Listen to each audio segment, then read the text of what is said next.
3. Alguns dos desastres causados pela agropecuária artificial. Em quase todo o mundo, principalmente nos últimos 60 anos, as florestas, as árvores, os animais e as famílias camponesas, com todo o seu conhecimento sobre a natureza, vêm sendo expulsas do campo.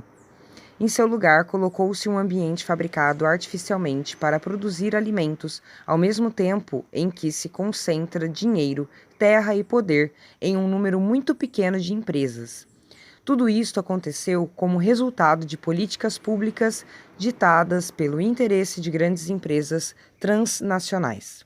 Desta maneira, a atividade rural tornou-se apenas o elo de uma cadeia industrial que envolve desde mineração, indústrias de equipamentos pesados, irrigação, combustíveis, adubos, sementes geneticamente manipuladas, plásticos, transporte, embalagens, propaganda, alimentos altamente tóxicos para a saúde humana e lojas sofisticadas para vendê-los. Assim, estas cadeias produtivas envolvem interesses gigantescos. Com tanto poder e dinheiro, as empresas têm grande capacidade de influenciar naquilo que acreditamos. Aproveitam-se da fragilidade do poder público para, usando a infraestrutura e professores já pagos pela sociedade, entrar com pequena parcela dos recursos para a pesquisa, financiando o que querem que seja pesquisado. Dominam também os órgãos de comunicação, além de fazerem propaganda e marketing a partir de cuidadosos estudos científicos sobre a arte de nos iludir. Por tudo isto, atualmente a maior parte das pessoas acredita que este é o único caminho possível para alimentar o mundo. Este modelo de agricultura e pecuária é várias vezes mais determinante do que todas as outras causas juntas para que as florestas sejam derrubadas e continuamente impedidas de voltar a crescer. Desta maneira, este modelo é o maior motivo das nascentes e rios estarem secando e dos solos se tornarem incapazes de armazenar água, fazendo que a irrigação já consuma cerca de 80% de toda a água doce disponível no mundo e que já venha sendo extraída em quantidades muito maiores do que a natureza pode repor e suportar. Entre as muitas consequências, já existe mais de 1 bilhão de pessoas sofrendo com a grave falta de água, numa situação que piora a cada ano. Centenas de cientistas que estudam o clima mostram que a queima de combustíveis fósseis e a substituição das florestas por agricultura e pecuária são juntos os grandes motivos para o crescimento do efeito estufa e aquecimento do planeta. Um estudo da FAO que cobre 223 países e territórios, conclui que mundialmente cerca de 130 milhões de hectares de florestas foram convertidos para outros usos ou perdidos somente entre 2000 e 2010. A América do Sul teve a maior perda líquida de cobertura florestal neste período, com 40 milhões de hectares, sendo que 26 milhões de hectares ocorrem no Brasil. Dados divulgados pelo Ministério da Ciência e Tecnologia mostram que a substituição das florestas por agricultura e pecuária foram responsáveis por aproximadamente 80% das emissões líquidas de gases de efeito estufa no Brasil, no período de 1994 a 2005.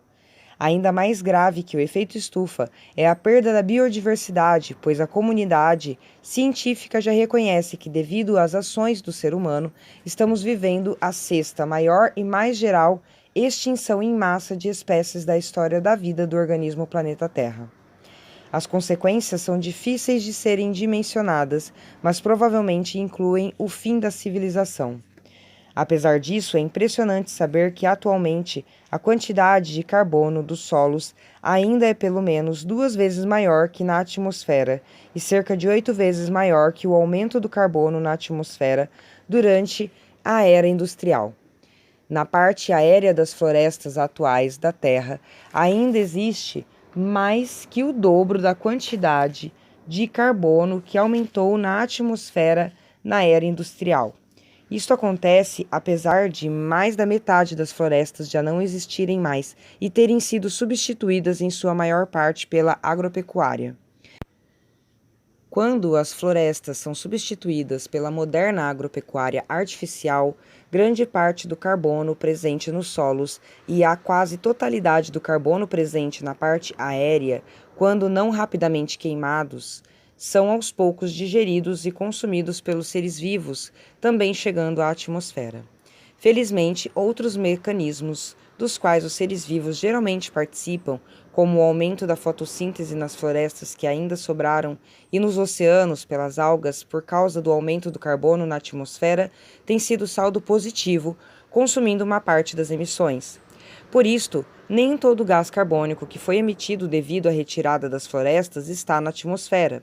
Porém, também dificulta a análise justa da contribuição do modelo agropecuário o fato dele também queimar muito combustível fóssil nas máquinas agrícolas, nas indústrias de equipamentos e de alimentos, na circulação planetária dos alimentos e muito mais ainda por concentrar pessoas nas áreas urbanas, nas quais aumentam muito as emissões de carbono realizadas por cada pessoa. Ainda mais subestimada do que a contribuição no modelo agrícola para o aquecimento global é a quantidade de carbono que poderia ser retirada da atmosfera caso voltássemos a praticar agricultura e pecuária baseadas no retorno dos processos naturais e das pessoas aos campos. Os números citados nos parágrafos anteriores confirmam a imensa capacidade dos solos para estocar carbono se regenerarmos a dinâmica florestal, pelo menos nas áreas nas quais as agropecuárias substituem as florestas originais. Esta possibilidade é subestimada, principalmente porque desenvolver e comprovar a produtividade dos sistemas agroflorestais, SAFs, não interessa para as grandes indústrias que financiam a quase totalidade das pesquisas agropecuárias. Aliado a isto, a propaganda e o domínio exercido sobre a mídia faz com que a maior parte da sociedade acredite que a agricultura artificial é a única capaz de produzir os alimentos que a população mundial necessita. A infinita parcela das pesquisas realizadas com SAFs tem demonstrado que estes produzem maior quantidade de alimentos por área que a agricultura artificial, ao mesmo tempo que retiram tanto ou mais carbono da atmosfera do que o processo natural de rejeição florestal.